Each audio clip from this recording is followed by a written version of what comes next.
Hey YouTube, welcome back to Set a Spell. Thanks for stopping in. As you're aware, it's February, and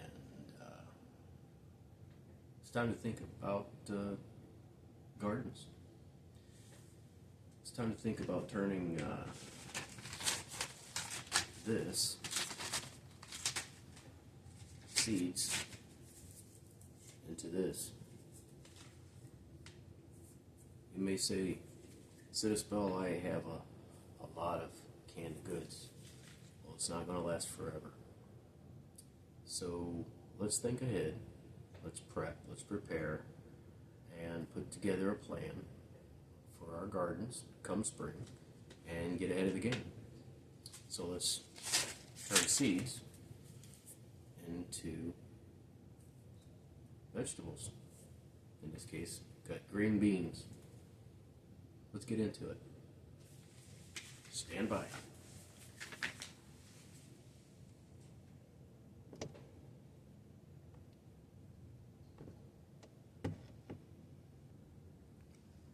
Set a Spell.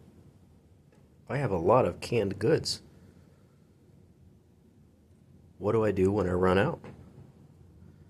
Will I go to the store?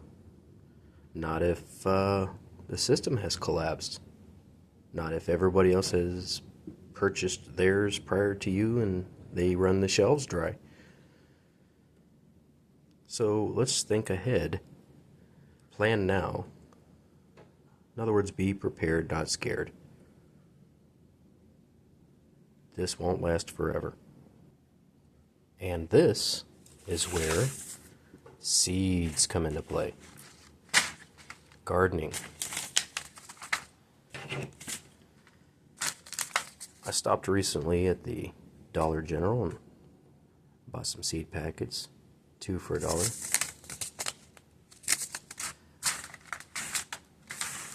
This is a few dollars worth. So that's the beginning, right? So you purchase your seeds. Do you have a plan? Do you have the ground prepared? Do you have a spot picked out? These are things to think about. Now's the time to actually put together your gardening plan. Whether mentally or on paper, put together a plan. Now, one thing you'll notice is these are not heirloom seeds. I would highly recommend using heirloom seeds, as you can harvest the seeds from your vegetables every single year and use them again. But this is a good start. This is better than nothing. So let's get into it. Behold the mighty sweet corn seed. This particular brand is from a company called American Seeds. Got these at Dollar General, 2 for $1. On the back, you'll see directions and hints and how-tos on how and where to plant your seeds.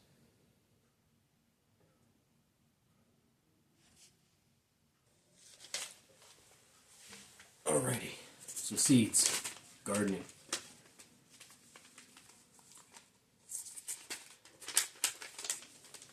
Things to take into consideration. A lot to take into consideration. It's not just a matter of going out, poking holes in the ground, throwing seeds in, and hoping for the best.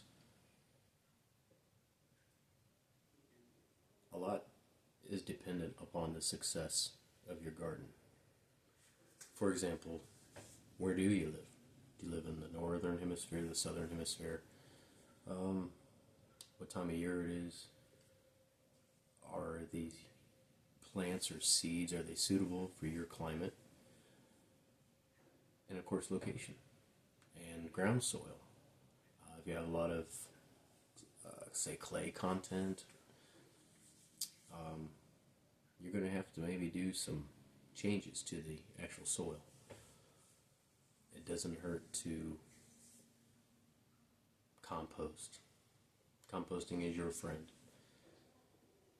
Manure, again, these are all general topics, general ideas. You're going to have to dive into it. It's a world of information. Just composting alone. I used to have compost piles. I had compost tea. I never watered my garden with a tap water. I always garden my water, or there's a spoonerism for you. I always watered my garden with rainwater. I caught rainwater and used it throughout the spring and summer and some fall to water my garden. Never a drop of tap water. Location of the garden. When is it shady? Is it shady? Again, if you live in an arid climate like Arizona, or if you live in Fargo, a lot changes as far as your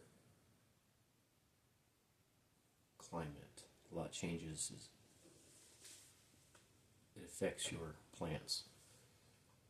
Now's a good time to think about starting your plants in home, indoors. If you have the ability to greenhouse them outside, that'd be best. But spring is right around the corner.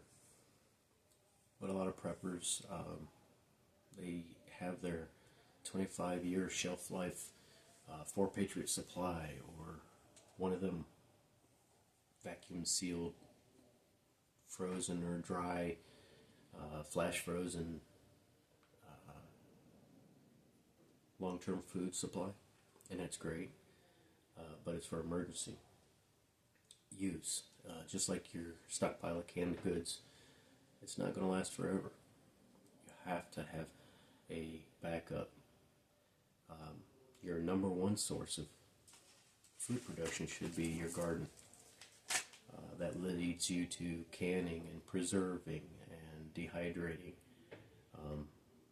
The options are endless. Again, like I mentioned before, the seeds, best use for seeds. It doesn't hurt to get some of these non-heirloom to start off with. But you're going to want to, long term, you're going to want to invest in heirloom seeds. You'll be able to reuse those seeds year after year after year. Harvest the seeds from the vegetables that you grow. But yeah, your food supply, your emergency food supply, your stocks, your hundreds of cans of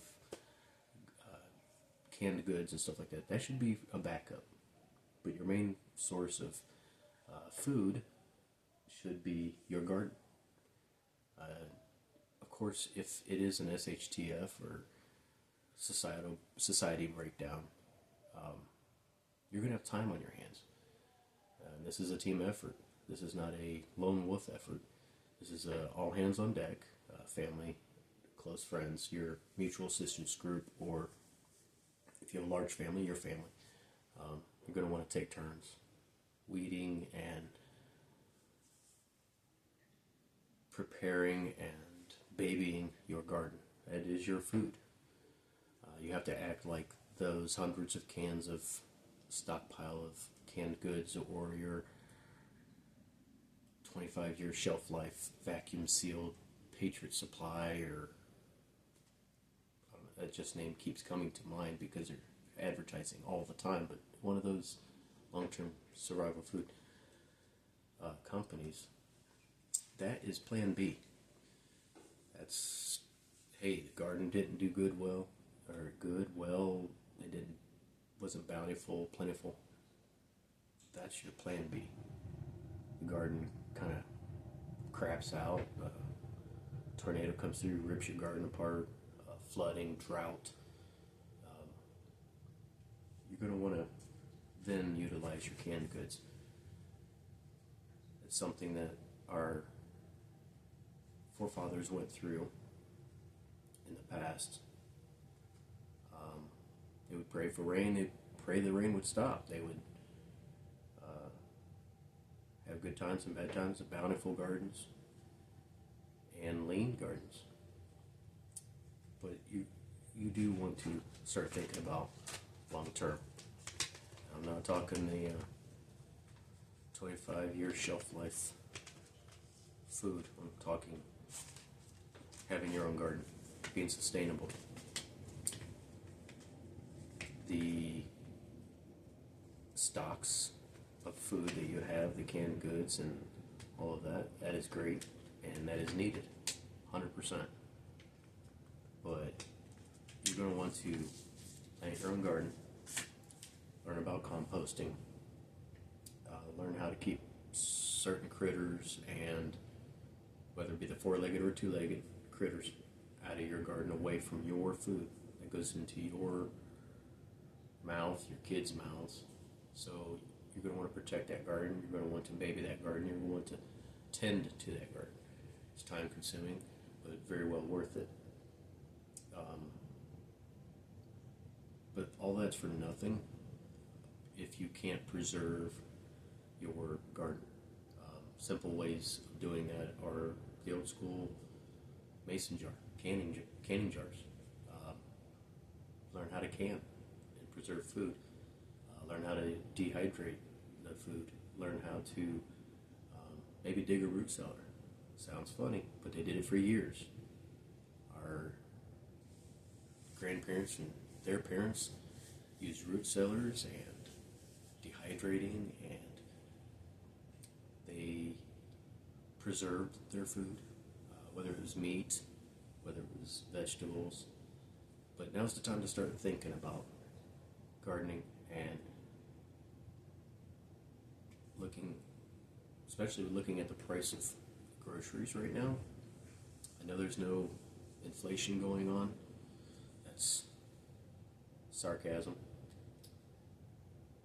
But if you've priced the price of food just in the past 2 or 3, 4, 5 years, it's not going down at all. If anything, it's doubling and tripling.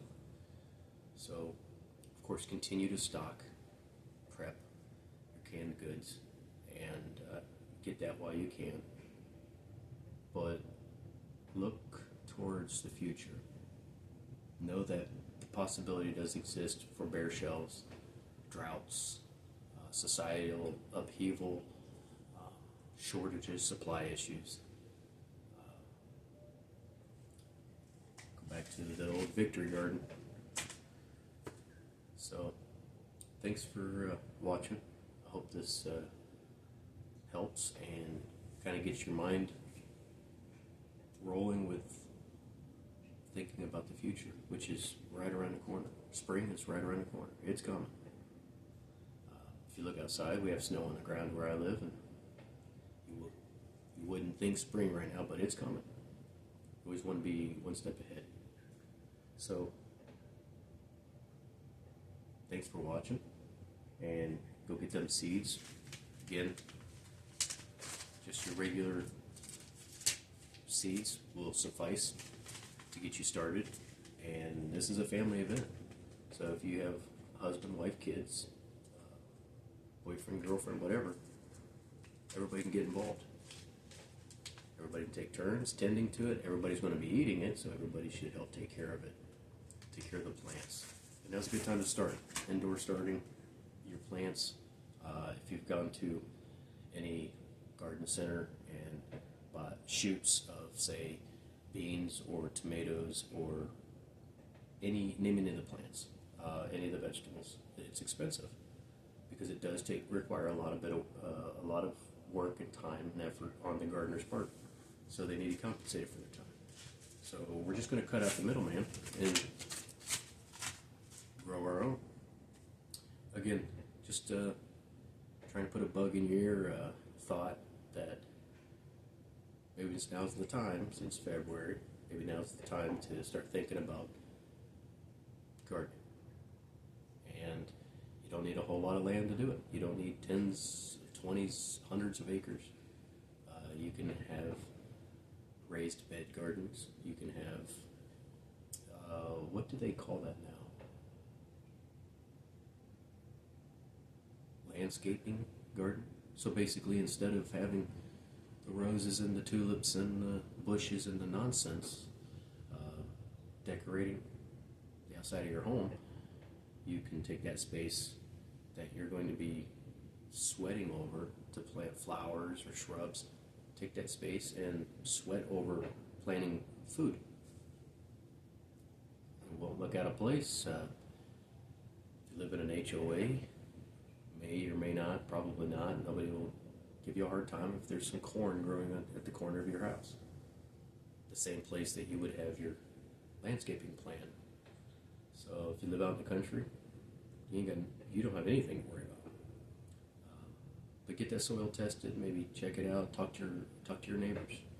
Find out if they garden and what some of the best practices is. Find some of these people that have been gardening for years and they'll tell you, oh yeah, we had to add this or that to it. I'm talking natural things like composting